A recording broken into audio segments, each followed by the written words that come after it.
is Covering the Spread, part of the FanDuel Podcast Network.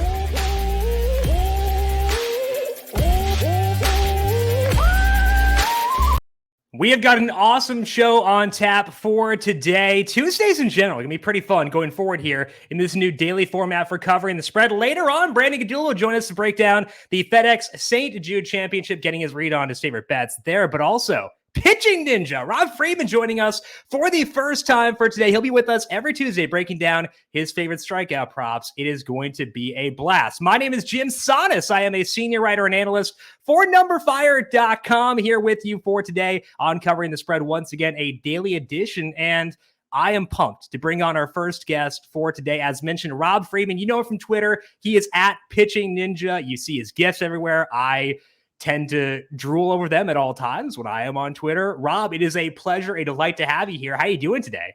I'm doing great. How are you? I'm fantastic, man. This is fun. Awesome. I mean, as someone who I think has grown to appreciate pitching more. I mean, obviously you do always, because it's so difficult to conceptualize trying to hit that small sphere, but then you watch the GIFs, you watch the slow motion stuff, and I think you appreciate it more. So I'm stoked to have you on for today. And what better day to have you on than a day with Shohei Ohtani, Garrett Cole, Alek Manoah's going tonight. We got Shane Bieber on the bump. It's a loaded slate. So I feel like the baseball gods manifested an awesome slate of pitchers to have you on for your first appearance here. I'm confident they did that too. I mean, me and the baseball gods, we're really close.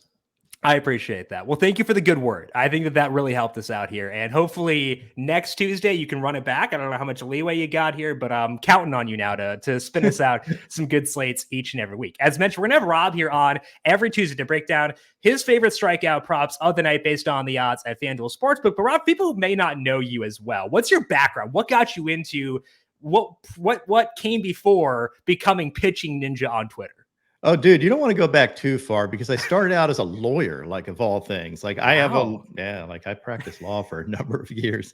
Awesome. And I know. And also had a background in photography, which comes to play with all this stuff. So if you have a legal background, to be able to break things down pretty simply and logically, and then a photography background plus a coaching background. So I coached travel baseball, high school baseball, and coached for probably 15 years or so. Yeah. So a combination of all that combined, together, and you get Pitching Ninja somehow. I don't know. I love that.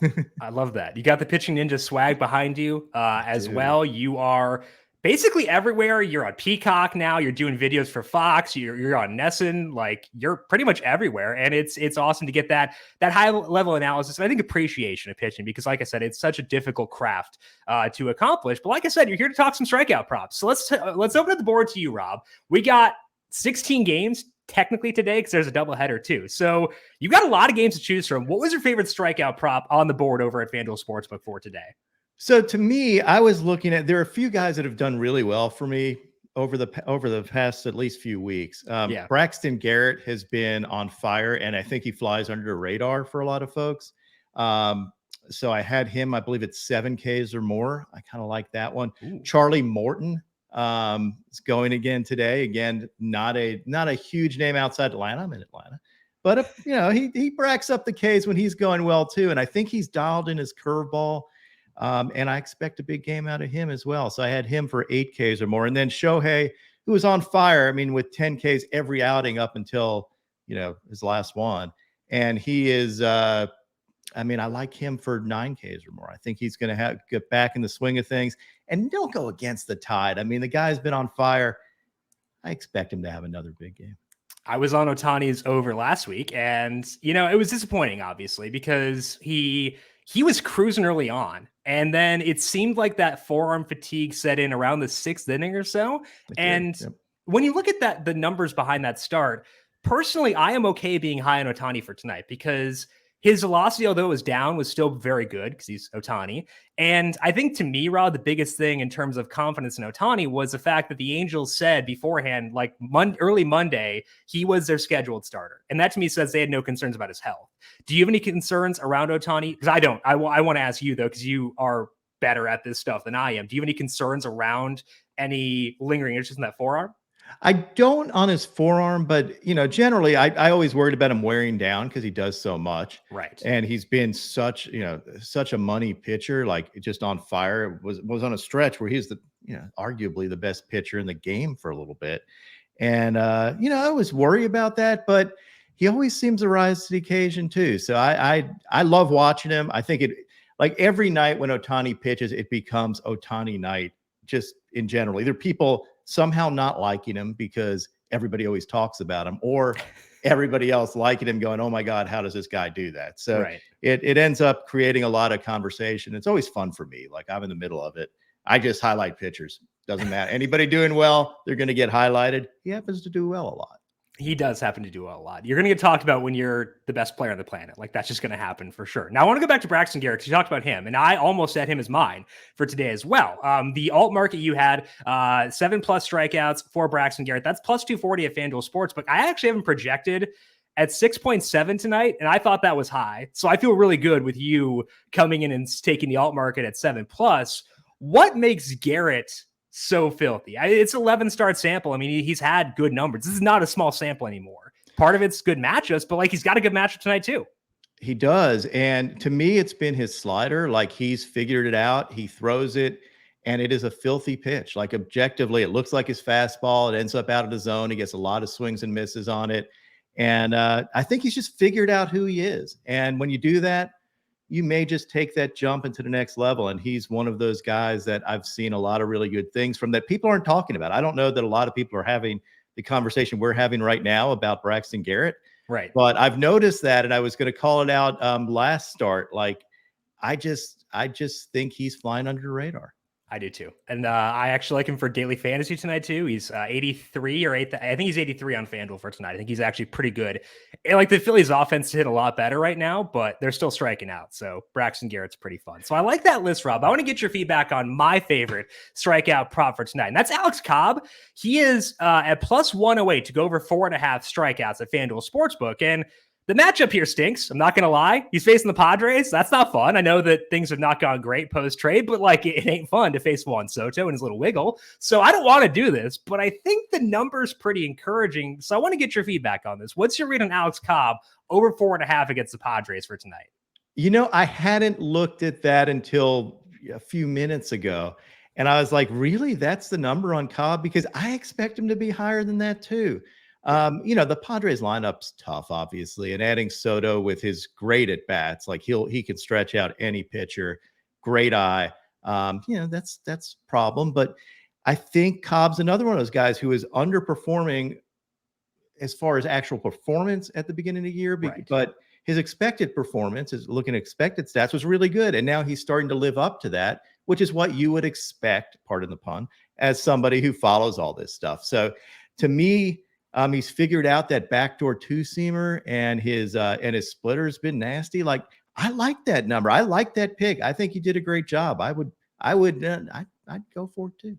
Okay, I like this. So we are buying high on Braxton Garrett. Which means it's not going to happen, right? Like if we're both agreeing, forget it. I mean, I was on Keegan Thompson last night. So like, I was like, I got off a plane. I saw you tweeted a Keegan Thompson curveball. I was like, oh baby, I hadn't checked the box score yet. I opened up the box score. I was like, oh well, we tried. But I think tonight's going to go a lot better. Strikeouts are going to flow, Rob. It's going to be a lot of fun. That is Rob Friedman. Check him out on Twitter at Pitching Ninja. You can find him on Peacock, Nesson, Fox, everywhere, and including here every Tuesday going forward as well. Rob, have fun tonight. I don't think that's a bold statement given the pictures we got, but have fun, enjoy, tweet all the gifts you got, and we're looking forward to talking to you again next Tuesday. Thanks for having me.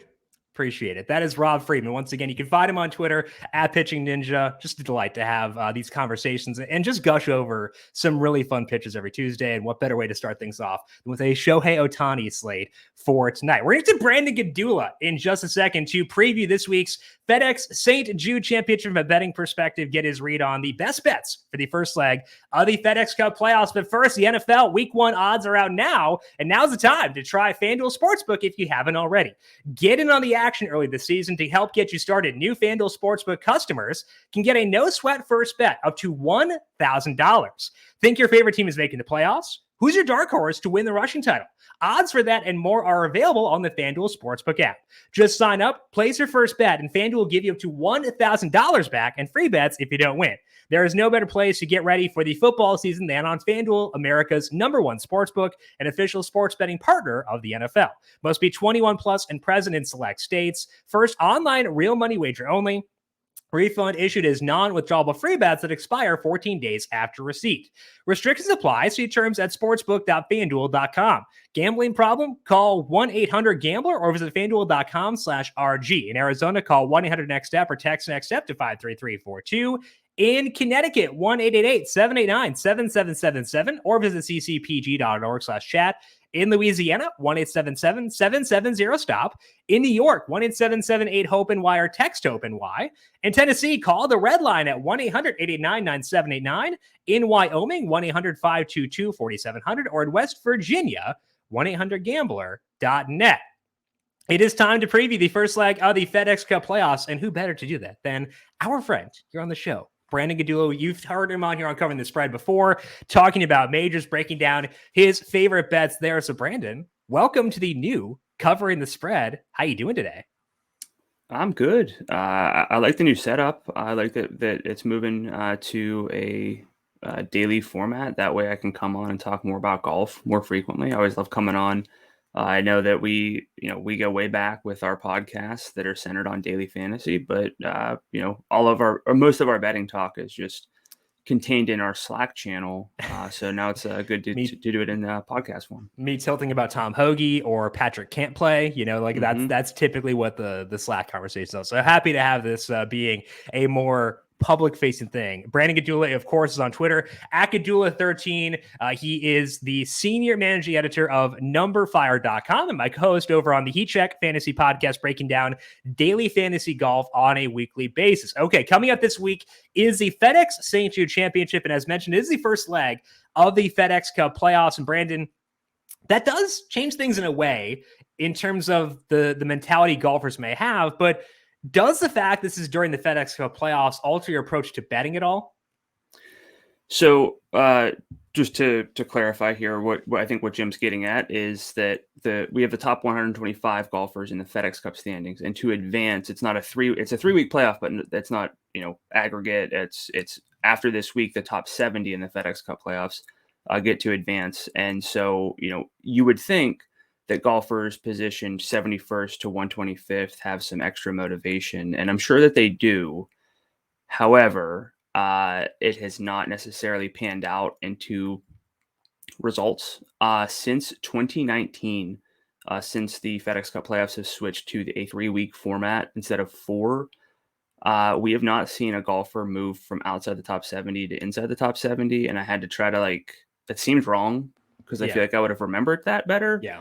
But I looked it up different ways, and it made sense because if you look at how those golfers perform based on FedEx Cup rank, it sort of makes sense. So out of 152 golfers who were outside the top 70 in the first round of the playoffs, just 7 finished in the top 10. So it's under 5%. About 54% made the cut. So it's really these guys need to scratch and sort of play better to get up in the standings. A big win can probably get you there with the FedEx Cup points, but it's really, these things are kind of set a little bit more than we might like to think. So honestly, it is not something that I factor in too much. And I even tested it in terms of, do these golfers in the 125 range play better than expectation based on what their full season strokes gained average is? And no, they don't. They play, worse in the tournament because they're playing a really tough field. It's the top 125, and we can say whatever we want about the FedEx Cup points system. This makes it a really good field. These guys are playing for big checks. They care. I think a few of them are going to care a little bit more. So, does the FedEx Cup alter my approach to betting? Yes and no, but the yes is probably more. I'm actively targeting guys who are already inside the top 70, inside maybe the top 30. These guys who are really in contention. And in years past, I think I would have been a little bit more open to the motivation factor, but it has not really panned out because it's nice to think about, but it hasn't really worked out. You're telling me you put data behind a narrative and you betrayed me? Like the first time I bring you on our daily show, you decide to analyze if a narrative is real and decided no. Like, do you not? You could have just said no. You didn't want to come on. You didn't have to like backstab me in the process. Like, what's up with this? Well, from a daily fantasy standpoint, we've talked about, I'm sure in the past, like and I'm always trying to improve. So I'm always trying to use better information, and it just hasn't really panned out because these standings are locked in for a full year. I mean, one event can help, if you win, but again, these guys playing in a tougher field, just maybe barely inside the top 125 or just outside the top 70. They're playing elite competition, and it's the elite guys who tend to win. I think Patrick Reed won the first round. He was 50th in the FedEx Cup standings, and then it was like someone in like the 20s and then 13th. So it's like the winners come from inside the top 70 anyway. Of course, that's descriptive, not necessarily predictive, but we're also looking at a bigger sample of great golfers. So yeah, I'm not really chasing that this week. Yeah, fade the narrative, rude, whatever. We'll go on anyway. I guess I'll keep you around. So we can't bust narratives with TPC Southwind. So let's break down the course for this week. What do we need to know about this course in terms of how we alter things from a betting perspective? Yeah, so irons matter a lot. We have really small greens. They're about 4,300 square feet on average. PGA Tour average is about 6,000 square feet. So they're about 70% of the PGA Tour average. So, there's understandably a good correlation between green size and iron play. The larger the greens, the more you can get away with, bad iron play. So I really am putting emphasis on strokes gained approach, which is always the case. However, this week it's even ramped up a little bit more. In terms of off the tee stats, it's a par 70. It's not necessarily long. That being said, accuracy alone can get you there. We saw Abraham Answer win last year whenever this was, and just if you're digging back into stuff, like make sure that you have the right course. The first round of the playoffs has not been at this course, so just it's a little bit confusing. So take caution there. But Abraham Answer won the most recent event at TPC Southwind. Harris English, Daniel Berger, Ian Poulter, all inside the top 10. We had 11 golfers tied for the top 10. So those are some names that you'd say, oh, these are very accurate drivers, not necessarily long. However, 6 out of the top 11, who again tied for top 10, did so with distance, just longer hitters. So you're not really boxed into, you have to be long or you have to be super precise. You can be kind of one or the other. Just be good. Be good off the tee. And so if you need to be good off the tee and you need to have good irons, that's ball striking. And then from there, you're gonna have to make some putts, but it's really an overall test. I would just say ball striking is going to kind of win out for me for this week. And I think against a field of elite golfers, that's probably going to make sense more often than not anyway. So I think that makes a lot of sense. Okay, let's open up the board here over at FanDuel Sportsbook and break down your favorite bets for this week. Like you said, really good field. So things pretty flat at the top. Rory McIlroy, the favorite at 10-1. What are your favorite outrights for this week? So Scotty Scheffler did shorten from 16-1 to 15-1, but I have a hard time not liking him this week. It feels like a really good week for Scheffler because we're looking at, you got to be good off the tee.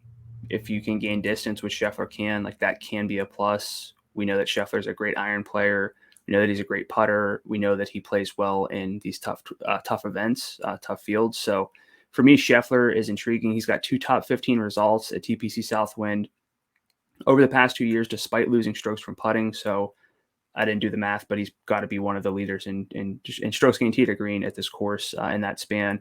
So again, he's like someone who can overpower the course. He's got the irons. And if you look at the past 3 months of data, according to Data Golf's True Strokes Gained query, even though he hasn't won since April, since the Masters, he's at a 2.7 strokes gained average.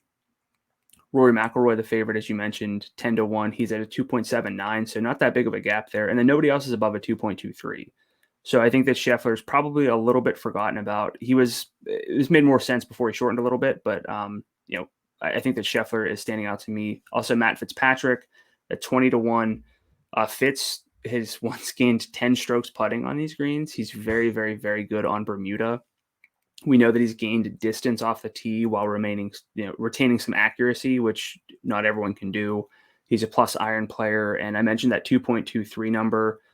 He's tied for third, I think, with Shane Lowry over the past 3 months. So his form, quite great as well. My model does like Cam Smith now. once I updated things a little bit. He's 16-1, but I probably can't get there because I'm already locked into Scheffler and Fitzpatrick. So a little bit longer down the board. Sung J M at 29-1, Billy Horschel 42-1. Both good on Bermuda, both accurate drivers. So I think they set up for some upside for this week. So those are the ones that I'm really keen on for the outright market. I will allow you to come back next week since you talked up Matty Fitz after betraying me with the narrative thing. So I guess you made up for it. I'm proud of you. Any non-outrights you like for this week for the St. Jude? Well, if the Fitzpatrick thing didn't get you back, this one is Slammy Burns, Sam Burns, top 10 plus 410 on Bermuda. We know that Burns is a Bermuda specialist. He's long off the tee, so he kind of fits that, like, can gain strokes off the tee with the distance. He's a good iron player, and then he's got those Bermuda greens. So he's someone I really like for a top 10 this week. And then just a few head-to-heads that jumped out. Burns actually minus 124 against Hideki Matsuyama. My model had that around minus 140, so a little bit of value there. This one feels kind of weird because I never historically have gone against Jon Rahm, but Jon Rahm's form isn't quite there. Xander Schauffele is minus 134 against Rahm. My model does show value on that, has Xander at minus 150. So if you're not a Rahm guy, there's that. And then Russell Henley, minus 112 over Joaquin Niemann. We want, accuracy can help, irons can help. That's Russell Henley. So I think Russell Henley is one to keep an eye on this week. Okay. So you are allowed back next week. It's official. I've forgiven you. Thank you for tailoring your picks towards me. You can find Brandon's actual full write-up with his simulations of this event over on numberFire.com. They'll have our DFS show. I will not be on that for today, but he'll have that up on the numberFire Daily Fantasy podcast feed later on as well. Brandon, I appreciate you swinging by, breaking down your thoughts on the St. Jude Championship. Have fun. Good luck to you this week, and we'll talk to you once again next week for some more golf here on Covering the Spread. Yeah, looking forward to it, and looking forward to learning a little bit more about how to be better, betting on baseball. I mean, you could learn a lot from Rob about Twitter. I think that's the key takeaway here. Tweet cool GIFs, and be very true. Just be a positive person. I'm not saying that you're not that, but tweet the good GIFs. Yes, wow. Being positive and tweeting are so I was going to invite you back, but now you're going to reject it, which fair, yeah. Tweet GIFs. That's all I got to say. That's all. Brandon, appreciate you, and we'll talk to you again next week. All right, man. Sounds good. Looking forward to it. All right, that is Brandon Gdula. Check him out on Twitter at Gdula13. Again, the senior managing editor of numberFire.com. You can find his DFS work over on the numberFire Daily Fantasy podcast feed as well. That is all that we got here for today on Covering the Spread. Another fun show for you planned for tomorrow there. We're going to have Ed Feng on. Ed, of course, if you're a longtime listener of Covering the Spread, he'll still be here every Wednesday. We're going to have Joe Ostrowski on with us to talk about betting NFL preseason games. That's going to be a lot of fun. I don't know enough about betting in preseason games, so I'm excited to talk to Joe about that. Should be a good discussion. That'll be up on the Covering the Spread podcast feed tomorrow and the FanDuel YouTube page as well. If you've got any questions for me, I'm on Twitter at Jim Sannes, JIMSANNES. Good luck to you with your bets. Have a great time watching the baseball. Good luck with your golf bets as well. We'll talk to you once again tomorrow. This has been Covering the Spread right here on the FanDuel Podcast Network.